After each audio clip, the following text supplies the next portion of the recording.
Oke, selamat datang kembali di media pembelajaran TTL Indonesia.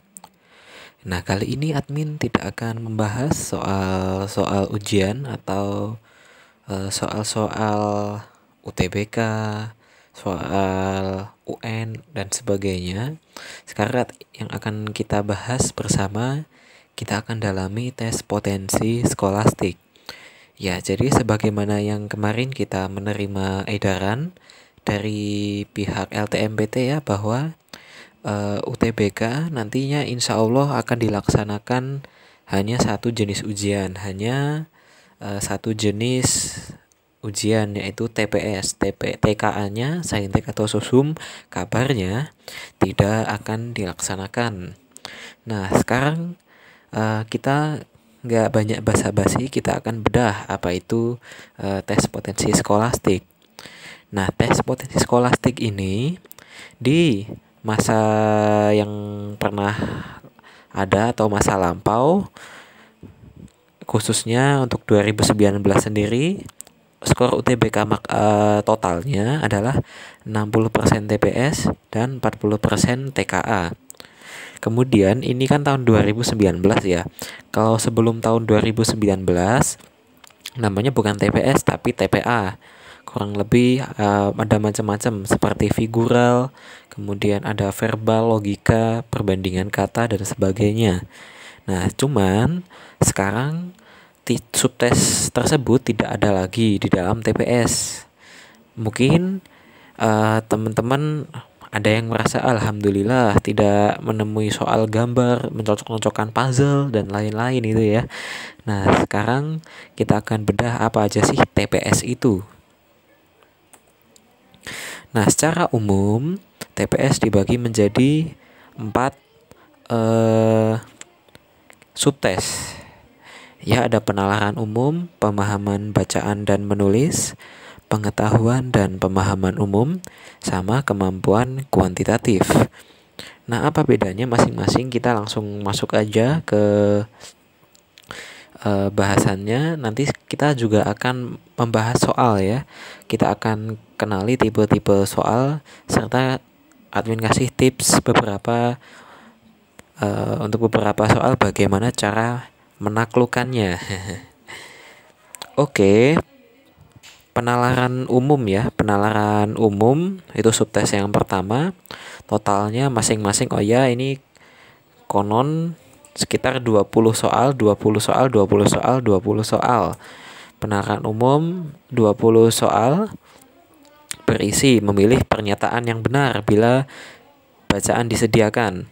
Kemudian kesimpulan dari paragraf, kaitan antar paragraf, makna kata pada paragraf, serta silogisme. Jadi secara umum penalaran umum ini kita disediakan paragraf, kita disuruh menalar, apakah kalimat ini ada di paragraf ini kesimpulannya apa, kaitannya apa. Itu kan kita benar-benar main nalar ya. Kemudian makna kata nanti di subtes berikutnya juga ada biasanya. Kemudian ada silogisme, pengambilan kesimpulan. Ini cukup banyak yang teman-teman tahu, mungkin ada istilah premis dan lain-lain gitu ya. Oke, dalam soal ini kita sediakan dalam slide ini kita sediakan 5 contoh soal tapi tidak ada bacaannya ya. Langsung kita bedah aja. Ini soal pertama. Berdasarkan paragraf kedua, manakah pernyataan yang benar? Terus, jika terjadi suatu bla bla bla bla, mana kesimpulan yang paling benar? Kemudian, apa kaitan paragraf 1 dan paragraf 2? Kemudian, ini yang kita sebut silogisme yang nomor 4 dan kelima. Semua siswa pandai berbahasa Inggris. Semua yang pandai berbahasa Inggris gemar berdiskusi. Kesimpulannya apa? Nah, kesimpulannya ini disediakan dalam 5 pilihan jawaban, tentukan kesimpulan yang paling benar. Nah, ini tipsnya teman-teman banyak berlatih, nanti siapa tahu logika akan berjalan dengan sendirinya. Selain banyak berlatih, nanti teman-teman harus istilahnya mencoret-coret lah. Kalau sayangnya sekarang UTBK ya, jadi tidak bisa dicoret-coret. Oke, kita lanjutkan. Bahasan berikutnya, pemahaman bacaan dan menulis. Jadi secara umum, pemahaman bacaan dan menulis ini amat sangat terikat dengan ejaan bahasa Indonesia atau PUEB ini ya. Berupa nanti judul yang tepat harus seperti apa, kapitalnya di mana gitu ya. Kemudian kalimat padu. Ada paragraf yang kosong, kita harus menentukan kalimat mana yang padu sesuai pilihan jawaban yang ada. Lalu imbuhan tanda baca, kata baku, kata tidak baku, perbaikan kalimat, konjungsi ini sangat erat sekali kaitannya dengan PUEB. Arti kata ini mungkin pengetahuan umum juga ya.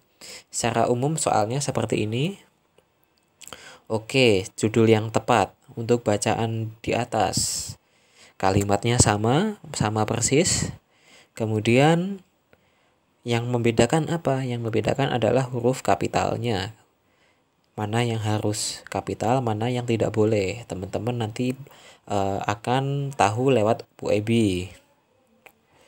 Kemudian penggunaan tanda koma, kata perimbuhan yang salah, paragraf yang tidak padu ini. Jadi untuk paragraf yang tidak padu ini analisisnya bagaimana teman-teman bisa mencocokkan logika setiap paragraf. Harusnya setiap satu paragraf dengan paragraf yang lain itu tidak ada istilahnya rancu. Kemudian di sini ada makna yang tepat tentang istilah.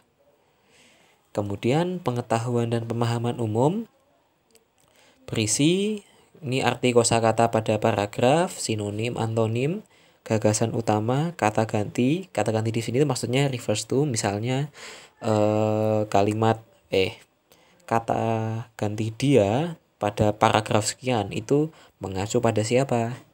Kemudian ada bahasa Inggrisnya nih, kesimpulan konklusi paragraf, teksnya tentang apa, sama kalimat yang bukan isi dari suatu paragraf. Contohnya ini, lawan makna atau antonim, gagasan utama.